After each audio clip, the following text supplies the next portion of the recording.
सोचो, एक 11 साल की लड़की के मुंह से एक आवाज आती है, लेकिन वो आवाज उसकी नहीं होती, एक 70 साल के आदमी की होती है जो कभी जिंदा था और अब सिर्फ बच्ची के गले से बोलता है। I'm invisible. You're invisible? Why are you invisible?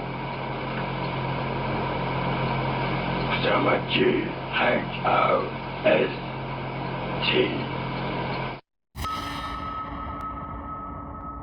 सोचो, आप एक नॉर्मल घर में रहते हो, एक मदर, 4 बच्चे, स्कूल, होमवर्क, एक सिंपल सा डेली रूटीन। अब एक दिन आपके घर में बेड खुद ब खुद हिलने लगे, अलमीरा खुद बंद हो जाए और रात को आपको ऐसी आवाजें सुनाई दे जो घर में आपके किसी की भी नहीं है। ये कोई फिल्म की स्टोरी नहीं है, ये सच है। और ये कहानी शुरू होती है लंदन के एक छोटे से शहर एनफील्ड से। यहाँ पैगी हॉक्सन नाम की एक लेडी अपने 4 बच्चों के साथ 284 ग्रीन स्ट्रीट में रहती थी। बाहर से घर एकदम नॉर्मल, एकदम सिंपल दिखने वाला, लेकिन अंदर से कुछ ऐसा हो रहा था जो समझ के परे है। पहले तो फैमिली को लगा कि शायद बच्चों की शरारतें हैं या फिर उनकी इमेजिनेशन है, लेकिन जब पुलिस, नेबर्स, इन्वेस्टिगेटर्स ये सब अपनी आंखों से देखा, तब ये केस दुनिया का सबसे बड़ा पैरानॉर्मल मिस्ट्री बन गया। और हाँ, कॉन्जरिंग 2 मूवी उसने भी अपनी स्टोरी इसी केस से उठाई थी, लेकिन असली इंसिडेंट्स, असली रिकॉर्डिंग्स, असली फुटेज फिल्म से 1000 गुना ज्यादा डरावनी थी। This is the story of Enfield poltergeist. Peggy Hodgson एक सिंगल मदर थी जो कि अपने 4 बच्चे मार्गरेट, जेनेट, जॉनी और बिली के साथ रहती थी। सबसे पहले अजीब घटनाएं शुरू हुई थी 1977 के समर में। शुरुआत सबसे पहले छोटी चीजों से हुई।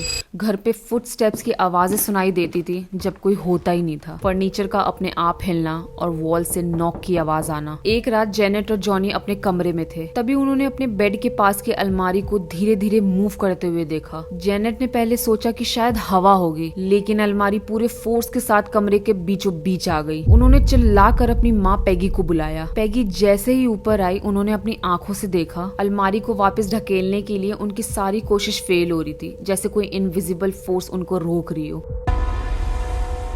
ये वो पल था जब पैगी को समझ आ गया था कि उनके घर में कुछ नॉर्मल नहीं है और अब उनकी फैमिली एक ऐसी जर्नी पे थी जो कभी वो भूल नहीं पाएंगे। जैसे जैसे दिन बीतते गए, घर में घटनाएं और ज्यादा इंटेंस हो गई। फर्नीचर अपने आप हिलता, खिलौने खुद ब खुद एक कमरे से दूसरे कमरे में उड़ जाते। रात को सारे बच्चों को लगता कि उनके बिस्तर के नीचे कोई बैठा हुआ है। लेकिन सबसे ज्यादा शॉकिंग था जेनेट हॉक्सन का बदलना। सिर्फ 11 साल की थी वो, लेकिन एक दिन उसके गले से एक ऐसी आवाज निकली जो किसी और की थी। Hold your leg on me on bed. No, good mate. No, the wrong toe. Yeah, I'll do it. Hey, don't hold alone. एक हैवी वोकल के साथ, जैसे कोई 70 साल का मर्द उसके गले से बोल रहा हो। जेनेट के कहने पर ही इन्वेस्टिगेटर्स ने रिकॉर्डर्स चलाए और जो आवाज रिकॉर्ड हुई उसने सबको हिला के रख दिया। This is my house, get out. ये आवाज जेनेट के गले से निकली थी जो कि क्लियरली उसकी नहीं थी। इसके अलावा विटनेसेस ने देखा कि जेनेट अपने बिस्तर से हवा में उड़ रही थी, बिल्कुल लेविटेट करते हुए। एंड इस मोमेंट की तस्वीरें मीडिया ने कैप्चर भी करी थी, जो कि आज भी एनफील्ड हॉन्टिंग की सबसे आइकॉनिक प्रूफ है। इससे एक बात तो सबको समझ आ गई थी कि कुछ डार्क और पावरफुल इस घर को घेर रखा है। 1977 तक हॉक्सन फैमिली की कहानी सिर्फ नेबर्स तक ही सीमित थी, लेकिन जैसे जैसे घटनाएं बढ़ती गई, एक रात पैगी हॉक्सन ने पुलिस को बुलाया। पुलिस रिपोर्ट कहती है कि उन्होंने एक चेयर को खुद ब खुद मूव होते हुए देखा है और ऑफिसर ने लिखा, the chair moved across the room without anyone touching it. ये ऑफिसर रिपोर्ट आज भी एग्जिस्ट करती है। उसके बाद लोकल प्रेस ने इंटरेस्ट लेना शुरू किया। डेली मिरर न्यूज़पेपर्स ने अपने फोटोग्राफ्स भेजे। जब वो घर में थे तब उन्होंने देखा कि खिलौने एकदम से हवा में खुद ब खुद मूव कर रहे हैं। एक फोटोग्राफर ग्राहम मोरिस कहते हैं, a Lego brick flew across the room and hit me above the eye and it left the mark that stayed for days. And सबसे शॉकिंग मोमेंट तब कैप्चर हुआ जब उन्होंने जेनेट की फोटो ली, जिसमें वो क्लियरली अपने बिस्तर से हवा में उड़ती हुई दिखी। कुछ लोगों का कहना था कि ये नॉर्मल जंप था, लेकिन एक्सपर्ट्स का कहना है कि कोई अनसीन फोर्स थी। जितना मीडिया और इन्वेस्टिगेटर्स घर में घुसते, उतनी ही वायलेंट एक्टिविटी बढ़ने लगी, आवाजों की इंटेंसिटी बढ़ने लगी।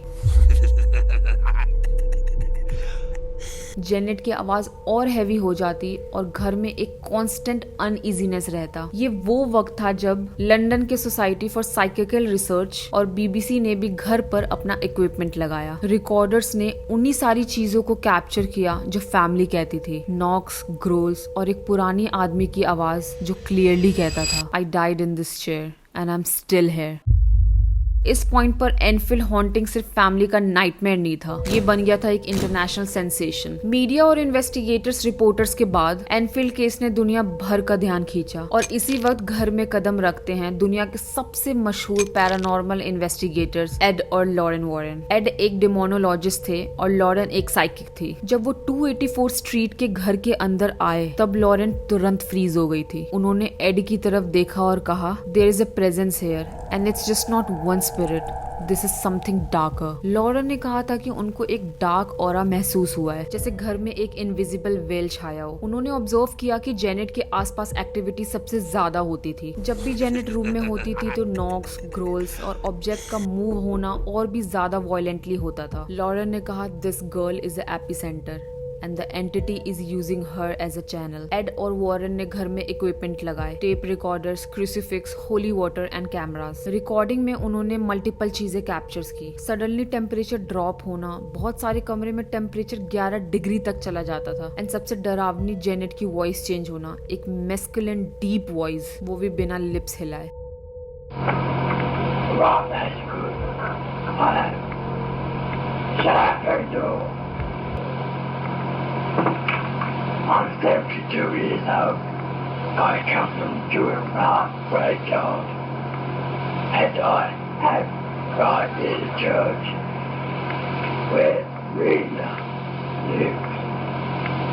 And लॉरेन ने बाद में अपने इंटरव्यू में कहा था, I saw something evil in that house, it wanted to break the family apart. Warren ने सजेस्ट किया था ये सिर्फ पोल्टरगाइस्ट नहीं बल्कि एक इनह्यूमन स्पिरिट भी हो सकती है जो जेनेट को कंट्रोल करने की कोशिश कर रही है। लेकिन एक ट्विस्ट ये भी था कि वॉरेन का इन्वॉल्वमेंट कंट्रोवर्शियल था। कुछ लोकल इन्वेस्टिगेटर कहते हैं कि वॉरेन ने इस केस को काफी ज्यादा सेंशुलाइज किया, लेकिन पैरन फैमिली की तरह हॉक्सन फैमिली भी कहती थी कि उन्होंने उनकी काफी ज्यादा हेल्प करी है। और यही वजह थी कॉन्जरिंग 2 मूवी में वॉरेन को एक सेंट्रल रोल मिला गया, लेकिन असली में वो लिमिटेड टाइम के लिए इस केस में थे। जैसे जैसे दिन गुजरते गए एक्टिविटी और ज्यादा वायलेंट होने लगी। रात को जब बच्चे सोते तो बेड अपने आप हिलने लगे। जेनेट को बार बार खींचकर उनके बेड से जमीन पर गिरा दिया जाता, कभी कभार तकिया उसके मुंह पे जोर से दबा दिया जाता। फिर शुरू हुई लेविटेशन इंसिडेंट। इंक्लूडिंग नेबर्स और इन्वेस्टिगेटर्स ने देखा कि जेनेट कभी भी हवा में लिफ्ट हो जाती, कभी अपने बेड से और कभी अपने रूम के एक कोने से दूसरे कोने तक। एक बार उसको विंडो के बाहर तक फेंका गया, लेकिन वो जमीन पर नहीं गिरी, जैसे कोई इनविजिबल फोर्स उसको खींच रहा हो।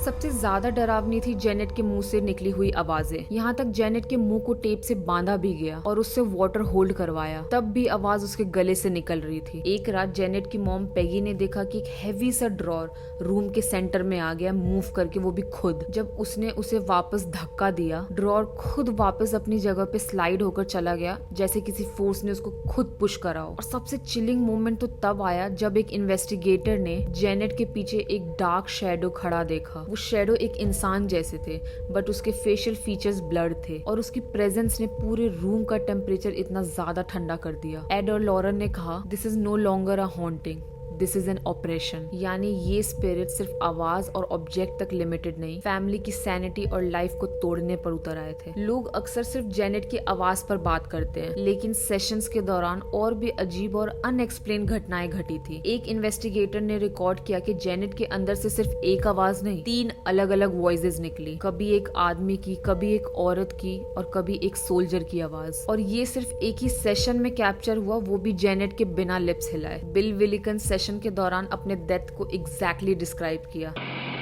What happened to you when you died? Just before you died and just after you died?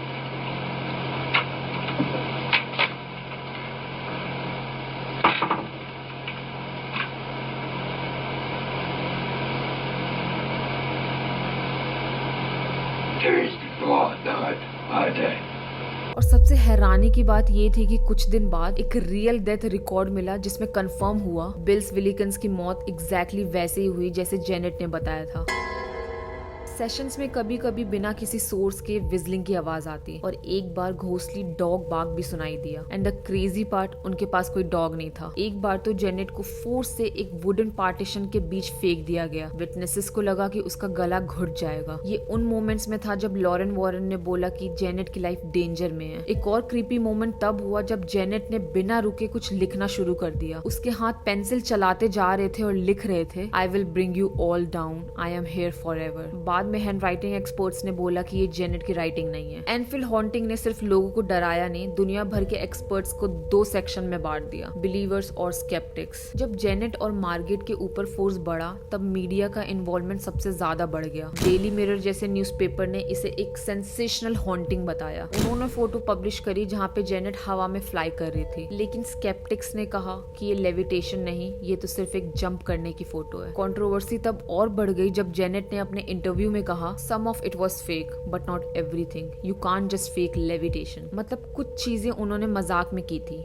लेकिन सब कुछ नहीं। स्केप्टिक्स ने ये भी बोला कि उनकी मदर पेगी हॉक्सन फाइनेंशियली और इमोशनली स्ट्रगल्स में थी और शायद उनके बच्चे इस अटेंशन को एंजॉय कर रहे थे। पर बिलीवर्स इंक्लूडिंग वॉरेन और बहुत सारे पैरानॉर्मल रिसर्चर्स कहते थे कि उन्होंने वहाँ पे ऐसी चीजें देखी जो बच्चे कभी फेक नहीं कर सकते। वॉल्स पे अनएक्सप्लेन नॉकिंग्स, जेनेट की आवाज सडनली एक 70 साल के आदमी में चेंज हो जाना, फर्नीचर का अपने आप खिसकना। बीबीसी ने भी इस केस पर डॉक्यूमेंट्रीज बनाई जहाँ पे स्केप्टिक्स और बिलीवर दोनों का व्यू सामने आया। एक तरफ बोला गया हॉक्स और दूसरी तरफ बोला गया जेन्युइन पोल्टरजिस्ट एक्टिविटी। अभी भी एनफील्ड हॉन्टिंग एक अनसॉल्व पजल है। ये केस शायद इसलिए फेमस है क्योंकि सच और झूठ के बीच एक लाइन ब्लर हो जाती है। लगभग 18 महीने हॉक्सन फैमिली ने इस हॉन्टिंग का सामना किया। धीरे धीरे एक्टिविटी कम होने लगी। जेनेट बड़ी होके कहती है कि उसने नॉर्मल जिंदगी जीने की कोशिश की, लेकिन वो आवाजें, वो पल उसकी जिंदगी का हिस्सा बन गया। आज भी एनफील्ड का घर वैसा ही खड़ा है, एक मिस्ट्री बनके। कुछ लोग कहते हैं ये सब सच है, कुछ लोग कहते हैं ये सब नाटक है। एनफील्ड पोल्टरगाइस्ट ने दुनिया को हमेशा के लिए बदल दिया। दोस्तों, ये थी एनफील्ड पोल्टरगाइस्ट की असली कहानी, ऐसी हॉन्टिंग कहानी जिसकी सच और झूठ की लाइन हमेशा ब्लर रही। अगर आपने एनाबेल और पैरन फैमिली हॉन्टिंग की वीडियोस मिस कर दी है तो प्लेलिस्ट में जाके जरूर देखो, क्योंकि ये कहानी एक दूसरे से जुड़ी हुई है। और अब तैयार हो जाओ क्योंकि अगली वीडियो में हम सामने लाने वाले हैं कॉन्जरिंग यूनिवर्स की सबसे बड़ी कहानी, द नन, वालक की कहानी। प्लेलिस्ट को फॉलो करो, चैनल को सब्सक्राइब करो और याद रखना, हर वीडियो के साथ अंधेरा तुम्हें बुला रहा है।